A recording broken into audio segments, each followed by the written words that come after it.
아직도 끝나지 않은 끈질긴 군부 독재는 나를 늘 감시하며 괴롭혔다. 군부 독재 정권 박정희, 전두환, 노태우의 권력자들은 인권의 정의를 상실하고 불공정한 잣대를 들이댔다. 그들은 오히려 자신들의 이권에 관계되는 일들을 계획해서 권력으로 폭리를 취했다. 그러한 권력자들에게 만만한 희생자는 가난하고 힘없는 자들이었다. 약자들을 그들의 밥으로 생각했던 군부 독재 정책이 계속되어 나를 그림자처럼 따라다니며 밧줄로 꽁꽁 묶어 숨을 쉴 수 없도록 괴롭혔다. 어느 날 가족과 함께 아침밥을 먹고 있는데 갑자기 사법경찰들이 들이닥쳤다. 어떤 조건도 없이 잠시 함께 갈 곳이 있다고 인권유린하여 밥 먹다 강제로 잡혀가 졸지에 남부경찰서에 불구속된 것이다. 밥 먹다 갑자기 그 장면을 보고 울고 있는 아이를 등에 업고 아내가 경찰서로 따라와서 물었다. 우리 남편이 무슨 죄를 지었기에 무작정 잡아갑니까? 이런 경우가 어디 있어요? 이게 민주주의 대한민국인가요? 무지한 경찰의 대답은 단순했다. 혹시나 알고 있는 경찰관이 있으면 풀어주겠습니다. 아니면 현금 10만 원을 보증하세요. 그럼 풀어드릴게요. 대한민국 민주주의 나라에서 이런 터무니없는 경우가 어디 있어요? 하루살이 같은 일상생활에 10만 원이 있겠어요? 밑바닥에서 살아가는 시민을 돕기는커녕 어떻게 이렇게 무자비한 행동을 할 수 있을까요? 아내가 경찰서 안에서 소리치며 항의했지만 아내가 아무리 발버둥을 쳐봐도 경찰관 중 그 누구도 어떤 반응도 하지 않았다. 하룻밤을 그곳에서 지내고 영문도 모른 채 재판에 넘겨졌다. 근거가 없음을 알았는지 신상을 다 조사하여 죄명을 찾아낸 것이 신학교 중간고사 시험 때 예비군을 하루 빠진 것이었다. 그들은 그 죄명으로 벌금 1만 원을 내렸다. 보호받아야 할 국민의 권리는 없고 도리어 무죄한 국민을 범죄자 취급했다. 그들은 나 같은 약자를 정부의 법과 무관한 희롱의 놀이감으로 여겨 아무 때라도 주목하고 죄명을 붙이고자 안달이 났던 것이다. 만일 신앙과 가정이 없었더라면 진정 작은 희망도 없이 인생 낙오자가 되거나 억울한 죽음으로 끝났을 것이다. 특히 노태우 정권은 과거의 뿌리를 뒤적이며 약자의 삶을 혼란시켰다. 나는 무자비한 그들의 요시찰 대상이 되었다.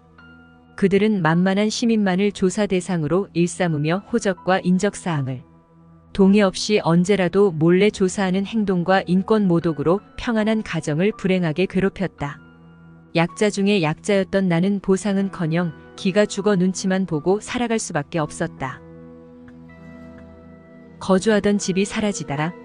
그럼에도 불구하고 용감하게 목동 지하에 영광교회를 개척해 열중했을 당시 양천구 신정 2동 144번지 우리가 살던 쪽방 집을 비우고 외출했다 다시 돌아와 보니 모든 살림살이가 여기저기 뒹굴러져 있었다.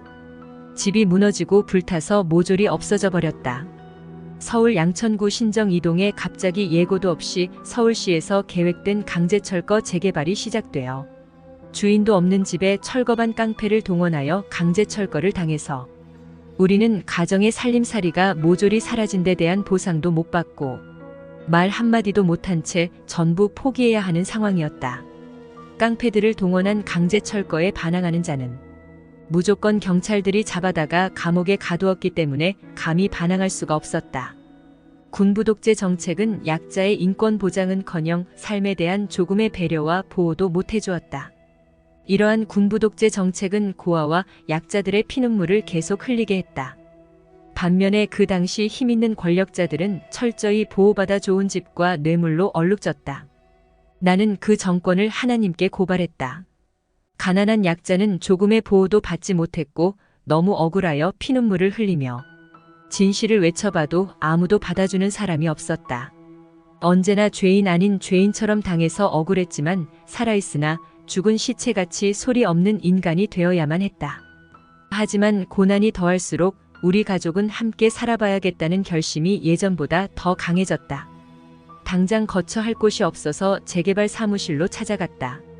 그들은 이사 비용 170만 원을 주면서 임대 아파트 입주 포기각서를 쓰라고 했다. 아무런 대책이 없었던 우리 가족은 우선 당장 거처할 곳이 필요했기 때문에 그 이사 비용을 받고 목사동 깊은 지하실에 영광교회 간판을 걸었다. 그것마저도 헌신한 성도들의 협조로 된 것이었다. 우리는 깊은 지하에 교회를 개척하여 고개를 들고 일어설 수도 없는 계단 밑에서 살게 되었다. 습기가 많고 공기가 잘 통하지 않아서 새벽 기도 때는 목이 잠겨 피가 나올 정도로 최악의 생활 조건이었다. 그럼에도 불구하고 죽으면 죽으리라는 각오로 매일 기도와 집회로 훈련했다.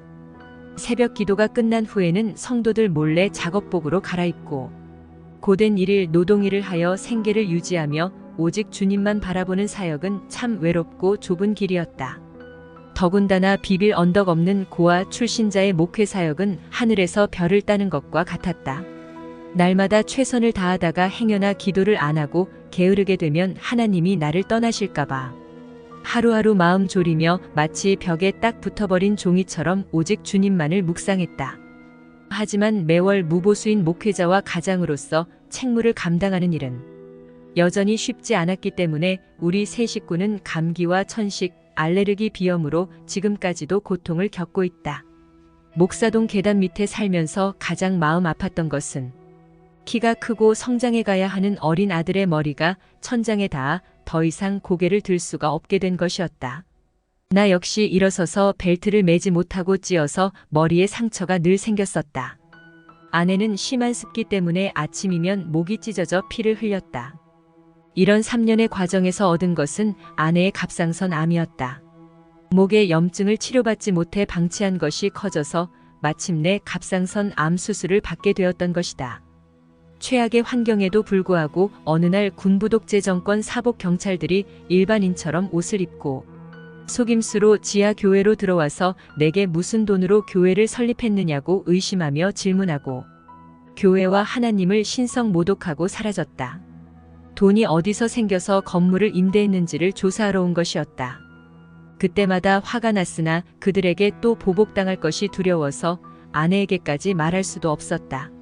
하나님과 가족이 있었기에 이렇게 힘든 시험도 통과할 수 있었다. 믿음과 가족은 나에게 엄청난 힘을 얻게 하는 중요한 환경이 되었던 것이다. 현실적인 사실만 보더라도 현대의 정책은 필히 가정을 살리는 데 앞장서야 한다. 인권 보장을 위한 정책과 약자를 보살피는 책임 있는 정책이 존중되어야만 한다. 이렇게 공의와 정의를 하수같이 넘쳐 흐르게 할 때 하나님께서 보살피심으로 행복한 나라가 될 수 있다고 생각한다. 늘 내 생활과 모든 행동은 정부에게 감시당하면서 쫓기는 입장이 되어 있었다. 나는 기대어 쉴 벽도 없이 맨 땅에 헤딩하는 사역과 어렵게 만든 가정을 지켜나가야 한다는 막중한 책임감을 등에 지고 몸부림치며 많은 시간을 보냈다. 그런 시간들이 지나가는 동안 나의 자아 성취감은 아직도 끝나지 않았다. 마침내 1998년 김대중 정부가 들어서면서 억울하게 누명 쓴 사람과 약자들을 사면시키고 인권보장 정책을 시행했다. 새 정부가 원수를 사랑하며 공의로운 정책으로 억울한 사람의 한을 풀어주어 비로소 자유인으로 활동을 할 수 있었다. 오직 정의를 물같이 공의를 마르지 않는 강같이 흐르게 할지어다.